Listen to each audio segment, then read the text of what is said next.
بسم اللہ الرحمن الرحیم۔ السلام علیکم ناظرین، آپ یوٹیوب چینل دیکھ رہے ہیں، میں عمران خان ہوں۔ اب تک کی صورتحال میں آپ کے سامنے رکھ دیتا ہوں۔ اسلام آباد میں مذاکرات ہو رہے ہیں، یہ بہت امپورٹنٹ وقت ہے۔ 12 لوگ ان مذاکرات کے اندر شامل ہیں جو اب تک ہمارے پاس تفصیلات ہیں۔ 4 پاکستانی ہیں، 4 امریکی ہیں اور 4 ایرانی ہیں۔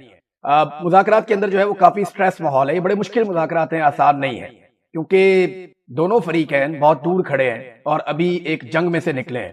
جنگ بندی کو چند دن ہوئے ہیں اور دونوں کے مذاکرات میں ایک دوسرے سے فرق بھی بہت زیادہ ہے۔ امید یہ کی جا رہی ہے کہ کامیابی مل جائے گی، لیکن خبر کے بارے میں آپ کو بتاؤں، میری پاکستان میں صحافیوں سے بات ہوئی ہے، کسی کے پاس کوئی خبر نہیں ہے، اور جو سورسز ہیں میرے، ان کے پاس بھی کوئی خبر نہیں ہے۔ جو پاکستان کی جانب سے 4 لوگ ہیں وہ تو خبر دینے والے نہیں ہیں، اور سب سے پہلے اگر پاکستان کی جانب سے آگاہ کیا گیا ان مذاکرات کے اوپر تو وہ ڈونلڈ ٹرمپ کے ساتھ وہ چاہیں گے کہ شیئر کریں معاملہ۔ یہ خبر یا تو امریکی میڈیا سے باہر آئے گی یا ایرانی میڈیا سے باہر آئے گی، پاکستانی میڈیا کے پاس اندازے تخمینے ہی ہوں گے۔ ہاں، پاکستانی حکمران یا پاکستانی جو وفد ہے وہ عرب ممالک کے حکمرانوں کو، یہ یعنی سعودی عرب کو، قطر کو، وہ چاہیں گے کہ ان کو بھی یہ خبر پاکستان کی جانب سے پہنچے۔ تو یہ خبر آپ کو پاکستان کے اندر سے بہت مشکل ہے کہ نکلے اور ملے۔ جو پارٹیسپینٹ ہیں ان کو دیکھ کے تو مجھے یہ آئیڈیا ہوتا ہے۔ دوسرا سب سے زیادہ امکان یہ ہے کہ اس کی اناؤنسمنٹ ڈونلڈ ٹرمپ کرے، کیونکہ ڈونلڈ ٹرمپ کی یہ خواہش بھی ہوتی ہے، وہ اپنا ان کا ایک ٹروتھ سوشل میڈیا بھی ہے، اور وہ ڈونلڈ ٹرمپ کی خواہش ہوگی کہ بڑی خبر یا بڑی ڈیولپمنٹ وہ ڈونلڈ ٹرمپ کے پلیٹ فارم سے دنیا تک پہنچے، اور پہلے آپ نے یہ دیکھا بھی ہے وہ اس قسم کی کوشش کرتے بھی ہیں۔ بہرحال خبر آئے گی تو وہ جنگل میں آگ کی طرح پھیلے گی، بریک کوئی بھی کرے وہ پوری دنیا کے اندر فوری طور پہ سب سے بڑی بریکنگ نیوز بنے گی، جو بھی اس میں ڈیولپمنٹ ہوگی۔ بہت مشکل ہے مذاکرات کو نتیجہ خیز بنانا، اس پہ بڑی محنت کرنی پڑے گی، بہت دل بھی بڑا کرنا پڑے گا۔ ایران کو کیا چاہیے، امریکہ کو کیا چاہیے، یہ ہے سب سے بڑی چیز ان مذاکرات میں۔ سب سے بڑا مسئلہ یہ ہے کہ ایران جو مانگ رہا ہے کیا امریکہ دے سکتا ہے، یا امریکہ جو مانگ رہا ہے کیا وہ ایران چھوڑ سکتا ہے۔ یہ 2 چیزیں ہیں نا، تو دیکھیں وہ کون سی 5-6 چیزیں ہیں جو ایران کو چاہیے اور وہ کون سی چیزیں ہیں جو امریکہ کو چاہیے۔ نمبر 1، ایران کو چاہیے آبنائے حرمت پر کنٹرول۔ یہ سونے کی چڑیا ان کے ہاتھ لگ گئی اور انہیں آئیڈیا ہو گیا کہ اس سے تو بہت پیسہ بھی کمایا جا سکتا ہے، اور انہوں نے اس کو بند کرنے کا عملی طور پہ تجربہ بھی کر لیا، اور دنیا کو انہوں نے دکھا بھی دیا کہ وہ اس کو طاقت کے زور پہ بند کر سکتے ہیں۔ اب ایران نے یہ بار بار کہا اور وہ یہ کہتے ہیں کہ یہ پہلے کی طرح کبھی نہیں ہوگی، یہ ایران کے کنٹرول میں رہے گی۔ تو پہلا تو ایران کا جو بڑا مطالبہ ہے وہ یہ کہ آبنائے حرمت پہ وہ کنٹرول رکھنا چاہتے ہیں اور ایک میکینزم کے ذریعے سے اس کو چلانا چاہتے ہیں۔ یہ بات عرب ممالک نہیں مانتے، لیکن چلے آگے چلتے ہیں۔ دوسرا ان کا یہ ہے کہ منجمد اثاثے جو ہیں ایران کے، یہ بہت بڑی مقدار میں $120 ارب لگ بھگ یہ بنتے ہیں۔ یہ پیسہ ایران کو مل جائے تو اس کی قسمت بدل جائے۔ وہ اس پیسے کو بڑے اچھے طریقے سے استعمال کر کے ایران کے اندر بہت بڑا انفراسٹرکچر، بڑی ڈیولپمنٹ، لوگوں کا بڑا فائدہ کر سکتے ہیں۔ تو ایران کو بہت بڑے پیمانے پہ نہ صرف آکسیجن مل جائے گی بلکہ بڑی طاقت مل جائے گی اگر یہ پیسہ ایران کی اکانومی میں اگلے 1-2 سال میں 3 سال میں بھی پمپ ان ہو جاتا ہے تو۔ اب یہ پابندیاں UN کے ذریعے بھی لگی ہوئی ہیں اور الگ الگ ذرائع۔ ایک خبر بیچ میں آ رہی تھی کہ شاید امریکہ نے، اور رائٹرز نے خبر دی تھی کہ امریکہ نے رضامندی ظاہر کر دی ہے ایران کے منجمد اثاثوں کے حوالے سے جزوی طور پہ، اور قطر کے اثاثوں کے بارے میں بتایا جا رہا تھا کہ جو قطر میں $6 ارب ہے وہ ریلیز ہو جائیں گے، لیکن پھر امریکہ کے اندر سے وائٹ ہاؤس کے ایک آفیسر نے اس کی تردید بھی کی ہے اور یہ کہا گیا کہ جناب ابھی اثاثے ایران کے ڈی فریز نہیں کیے گئے۔ میں بھی یہ ڈونلڈ ٹرمپ خود اناؤنس کرنا چاہتے ہوں، لیکن یہ ایک ایسی ڈیولپمنٹ ہے جو ایران کے لیے بہت فائدہ مند ہوگی۔ یہ ان چیزوں میں سے ایک ہے جو ایران چاہے گا کہ ایران کو ملے، اور وہ ڈیمانڈ کر چکے ہیں پہلے، اور وہ یہ کہتے ہیں کہ مذاکرات سے پہلے یہ ہونا چاہیے۔ تیسری چیز جو ایران مانگتا ہے وہ پابندیوں کا خاتمہ۔ ایران پہ بڑے لمبے عرصے سے پابندیاں لگائی، گیس نہیں بیچ سکتا، تیل نہیں بیچ سکتا، عالمی منڈیوں تک اس کی ایکسیس کو محدود کیا گیا ہے۔ ایرانی کرنسی جو ہے وہ بالکل زمین بوس ہو چکی ہے، گر چکی ہے، اس کی ویلیو نہیں رہی۔ یہ ساری چیزیں ایران کے ساتھ گزشتہ کئی دہائیوں سے ہو رہی۔ وہ پابندیوں میں نرمی چاہے گا، اور اس کے لیے اقوام متحدہ میں بھی ممالک کو جانا پڑے گا۔ امریکہ ہی ہے نا، باقی تو ممالک سارے اب یہ بات سمجھتے ہیں کہ ہمیں امن قائم کرنا چاہیے۔ امریکہ کے پاس یہ ایک ویٹو پاور ہے، رشیا، چائنا، فرانس، برطانیہ، جرمنی، باقی ممالک کسی اور طرح سوچتے ہیں۔ بہرحال یہ پابندیوں والا معاملہ ایک اور ہے، ایران کو لگتا ہے اس کا حق اسے ملنا چاہیے۔ پھر جنگی نقصانات کا ازالہ، یہ بھی ایران کا ایک ایسا مطالبہ ہے جو سخت مطالبہ ہے۔ پھر 5واں مطالبہ ان کا یہ ہے کہ مستقل جنگ بندی ہو، یعنی دوبارہ ہم پہ حملہ نہ کیا جائے، اس کی باقاعدہ گارنٹی ہونی چاہیے۔ امریکی اڈوں کا خاتمہ بھی وہ مانگتے ہیں، لیکن مجھے نہیں لگتا کہ یہ مطالبہ ان کا اتنے زور سے موجود رہے گا مذاکرات کے اختتام تک کہ وہ یہ کہیں کہ جی یہ نہیں ہوگا تو ہم نہیں مانتے۔ اب آ جائیں امریکہ کو کیا چاہیے۔ امریکہ کو جو مین چیز ایک چاہیے وہ یہ ہے کہ ایران ایٹمی قوت کبھی نہیں بنے گا، اور اس سلسلے میں امریکہ یہ بھی چاہتا ہے کہ جو یورینیم اب تک ایران نے 60% افزودہ کر لی ہے وہ یورینیم واپس کر دی جائے۔ واپس کرنے کا مطلب یہ ہے کہ وہ حوالے کر دی جائے امریکہ کے، یا IAEA کے ساتھ مکمل تعاون کیا جائے۔ یہ ان کے مطالبات ہیں امریکہ کے۔ اب ایران اس میں کتنی فلیکسیبلٹی دکھاتا ہے یہ آپ دیکھ لیتے ہیں۔ آبنائے ہرمز کو